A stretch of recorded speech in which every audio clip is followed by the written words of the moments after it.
and seeing people that you think are super put together, like see them have the gamut of emotions and experiences that makes you understand, like, okay, they're human, I'm human, maybe we have something in common, right?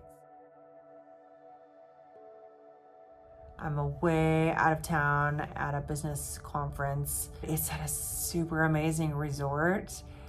And even though I coach people on like walk like you belong, like put yourself in beautiful upscale environments so you can get used to it, I don't even like the term imposter syndrome. It's not a real syndrome. It's like something someone made up and it was catchy. Like you just feel like a little out of place, like not quite to the level everyone else. You feel like you judge yourself when you have like imposter syndrome, and usually harshly you judge yourself and you just feel like not worthy. And so anyway, it's super interesting that I have put myself in literally a 5-star environment. There's a yacht club at the place that I'm staying. It's where this business conference was.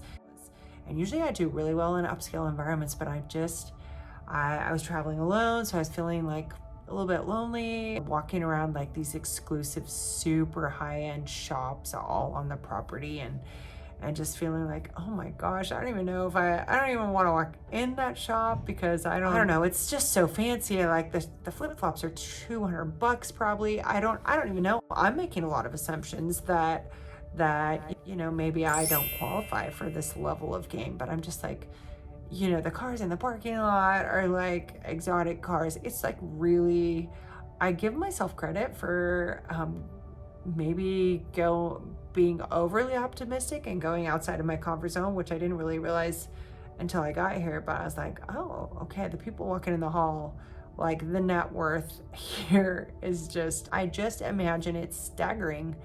And so I'm the one judging me. No one, you know, the service is excellent. The service is amazing. That's one thing I love about 5-star like restaurants and resorts. But then, and it seems genuine, but I'm just like, in my mind, I'm like, oh, they probably think like my swimsuit is tacky or something. I don't know. And then on top of that, just with hormones and fluctuating schedules and just, you know, no excuses, just like being a little overly indulgent. I'm not in the best shape. I'm not wearing the weight that I feel most confident at. So I'm looking around, I'm like, oh, I don't like looking at my legs today, which I used to always love my legs. And now I'm like, they just don't look like the same that they used to, even though I teach fitness classes and I'm trying to do this see yourself beautiful and help people be healthy and help them have a good self-image. And then here I am, you know, dealing with my own stuff. But I'm like, you know what?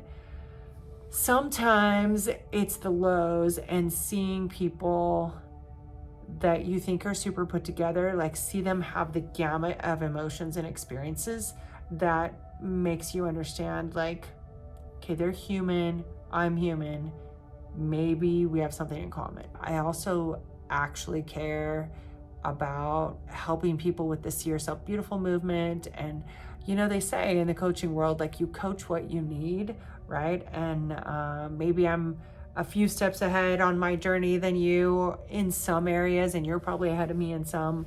But the fact is that we can have some camaraderie and help each other, you know, just like runners in a pack. You know, if somebody gets tired, it's like, come on, keep up, you know, pick up the pace, you know, stay in it, right? Don't slow down, don't walk, just like keep running, right? Maybe this is just a call out for like, who wants to join me? Because I'll tell you, when I first started teaching fitness classes, it was because that was a weakness of mine. Like, I couldn't get myself to be consistent working out. And I fell in love with fitness, specifically dance fitness and Zumba, and I taught those classes. And 16 years, it's been I've made it a part of me. I taught those classes and I made exercise a part of my daily life, which it still is. And intensity varies, right? But it still is. So maybe this is 53 years old. Maybe this is the season to finally figure out the nutrition for good, get the accountability for good. I did do an intense challenge and I had incredible results. And I'm so glad that I filmed some of the insights immediately after doing that for that 8 Beautiful challenge. And that was the tail end of 2023. I got casual, I'm gonna say. I'm not gonna beat myself up or use language that's negative, but I got casual with my nutrition. And even though I know to do some of the, you know, like the habits, they're still there if I reach back and be like, oh yeah, but it's like, I don't know if I want to let go of sugar. And if I'm left to my own devices, I can't be trusted. It's how I feel sometimes. So if you feel that way, trust me, I get it. So maybe what this is turning into is an invitation for you to join me. I don't even have a date. I'm gonna have to look at the calendar. Let's pull a date together. Timing it's never going to be convenient. It's never like we're mid-fall, it's in October. I'm still literally like, after this work conference, I'm going on vacation for the rest of the week. Like there's never a convenient time to be like, you know what, I'm gonna like buckle down and be super disciplined. You know, you just gotta figure out how to function in your daily life and keep yourself healthy and keep yourself feeling good. Because I will tell you one thing that really bothered me, because I'm all about freedom, right? I want you free to choose. Like if I try to put rules on myself, I just rebel. I just really value independence and freedom. And on this resort, I was walking around and looking in these gorgeous shops. I mean, these shop layouts are like art displays. It is beautiful to just like behold the racks of things, even without touching them. Lots of space with nothing, which I think that adds to the value. It's not like they're cramming in as many items as they can in the space. It's like there is space for you to enter.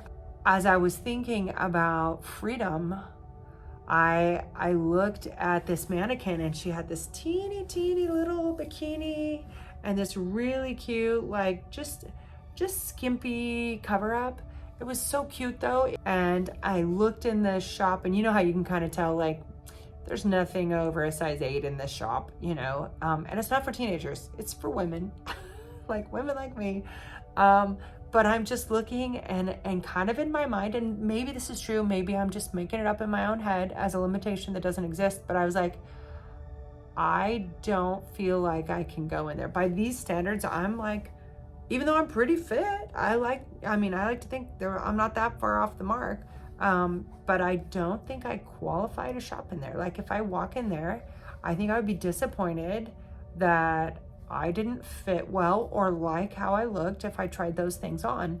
And so I did not, this is the point of this little snippet, I did not feel at liberty to shop in this store. As a result of choices I have made, I feel a lack of discipline, and I'm disappointed in myself that I haven't chosen better.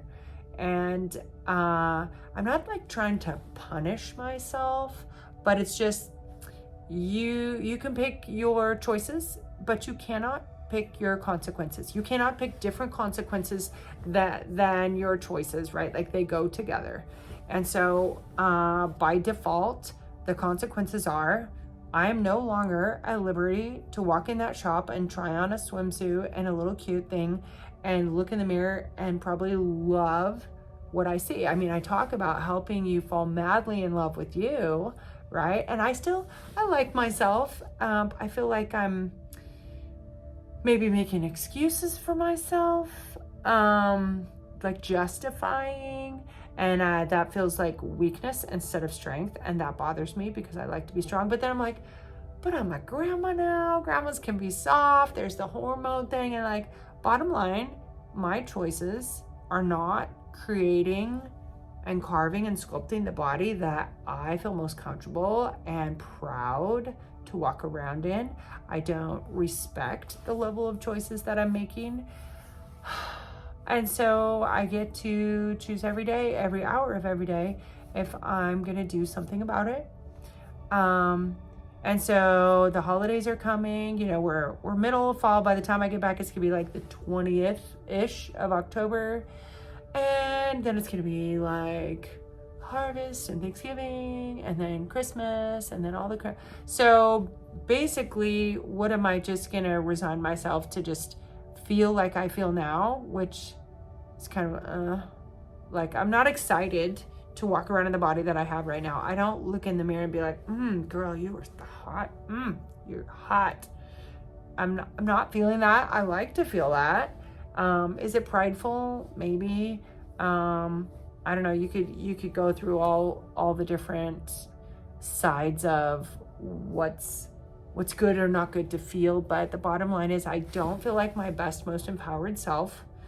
I don't feel in charge of myself and my emotions, and so I gotta get it figured out. So maybe, and if I look at my calendar and be like, okay, let's go Monday. I don't think it's gonna be this Monday, but like, it's time to do a program. And it doesn't always have to be Monday. Like, we can be like, you know what? I'm getting in town on Monday. I'm gonna start Wednesday. But I feel like I should tell somebody, because just like this Zumba class that got me into a lifetime lifestyle of exercise and wellness, fitness, I need to do that on the nutrition side. Anybody that works in like weight loss or any personal trainer will tell you it's 80% nutrition, because you can work out the body that you have, but if it's covered in a bunch of goo over your abs, as like Tony, the P90X founder, calls it, you can't see your gorgeous abs because there's all this goo over it, you know. And I'm like, I don't want that. I can do better. I can do better than that. Come on. I have a higher standard for myself, and I'm letting myself down. Now, you might not care. You know, your standard might be different for yourself. Your measuring stick might be different for yourself. So whatever it is, I would love to learn your story. But I think we would benefit by holding hands and sticking together to try to figure this staying thing out. So anyway, that's my little rant. You know, another thing I like to say, and I don't love it when it applies to me, but it's hard until it's easy, right? It's hard until it's easy. It's hard because it's foreign. And until you do it enough times that it becomes normal. And then when it's normal, it's like easy because it's your thing you already know how to do and it's natural, right?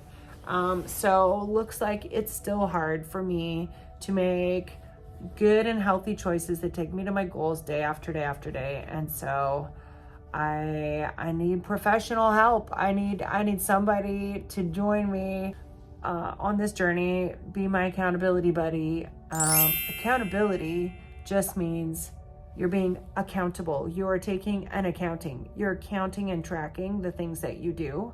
And ultimate accountability is to acknowledge and count up what you're doing and report it to yourself. That's real accountability. That's high level. That's how people drive themselves forward that are high achievers. And so if I need to ask for help and get some people to help me stay on track and give me that positive peer pressure to make those good choices, then I guess that's what we're doing. So join me. I would love to. By the time this video goes somewhere, I don't know, it'll probably sit in my phone for a while. Maybe not. Maybe I'll just put the invite out there. But at some point soon, I'll probably post in a place you can join me on seeyourselfbeautiful.com, because that's also other of my goals, that I just want to be accessible and find easy ways for people to find me and find the support that they need. Because if you're struggling with these same things, I get it, and I don't want you to keep struggling with the things. So let's just do it together. We'll just have a little party. We'll just have like a little, at least if you're doing something that maybe you don't that much want to do, at least if you do the thing that you don't want to do that much with a friend, at least there's a perk. At least there's something to look forward to. I'm all about looking forward to it, because whatever it's going to do that's going to change your emotions and make you feel like a happy person, then let's stick together and help each other out. Okay. Quite a rant. But I'm a real human with dealing with stuff. And so let's go. Go team, ready? Hands in, let's go. Okay, come on.